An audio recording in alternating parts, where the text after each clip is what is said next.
আর কোন রাজনৈতিক দল মানুষের এই সমস্যাগুলো সমাধানের কথা কি চিন্তা করে কথা বলছে? রাজনীতিতে বিভিন্ন রকমের তর্ক বিতর্ক ডিবেট থাকবেই, তর্ক বিতর্ক ডিবেট থাকবেই।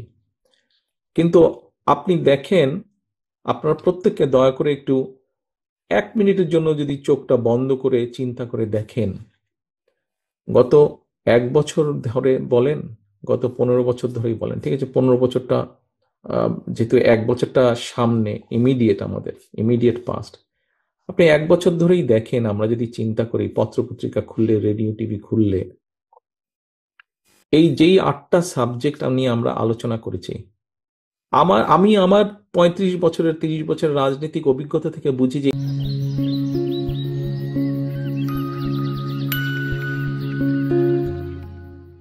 এই 8টা বিষয় যদি আমরা মাঠে বাস্তবায়ন করতে পারি আল্লাহর রহমতে, বাংলাদেশের জনগণের সমর্থনে সরকার গঠন করে এই 8টা সাবজেক্ট যদি আমরা বাস্তবায়ন করতে পারি, সমাজের প্রায় প্রত্যেক শ্রেণী পেশার মানুষ, সাধারণ মানুষ বলতে যাদেরকে বুঝায়, কোনো না কোনোভাবে প্রত্যেকটি শ্রেণী পেশার মানুষ কিছু না কিছু হলেও উপকার পাবে।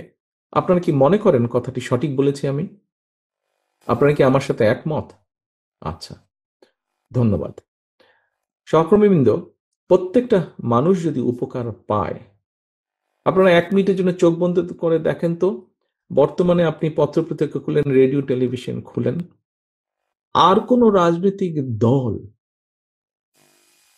মানুষের এই সমস্যাগুলো সমাধানের কথা কি চিন্তা করে কথা বলছে? যেই বিষয়গুলো নিতে টিভি টক শোতে, যে বিষয়গুলো নিয়ে বিভিন্ন সেমিনার সিম্পোজিয়ামে, যে বিষয়গুলো নিয়ে পত্রপত্রিকা লেখা হচ্ছে, বলা হচ্ছে, সেখানে কোথায় কৃষকের কথা বলা হচ্ছে?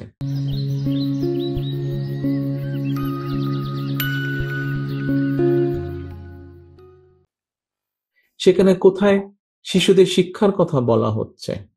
সেখানে কোথায় জলবায়ুর কথা বা খাল খননের কথা বলা হচ্ছে? সেখানে কোথায় বিভিন্ন শ্রেণী পেশা তো বিভিন্ন তরুণ তরুণীদের আগামী ভবিষ্যৎ প্রজন্মের কর্মসংস্থানের কথা বলা হচ্ছে?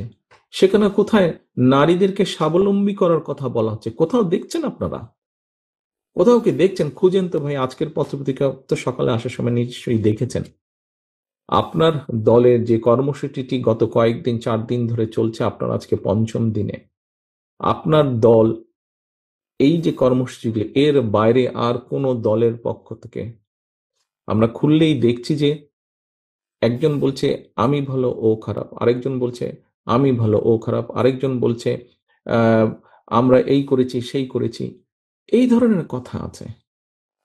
কিন্তু এই মুহূর্তে বাংলাদেশ জাতীয়তাবাদী দল বিএনপি ছাড়া একদম সুন্দরভাবে পরিষ্কারভাবে দেশকে সামনের দিকে এগিয়ে নিয়ে যাওয়ার যে মৌলিক পরিকল্পনাগুলো, মৌলিক বিষয়গুলো, এগুলো বিএনপি ছাড়া আর কে বলছে? কেউ বলছে না কিন্তু আর।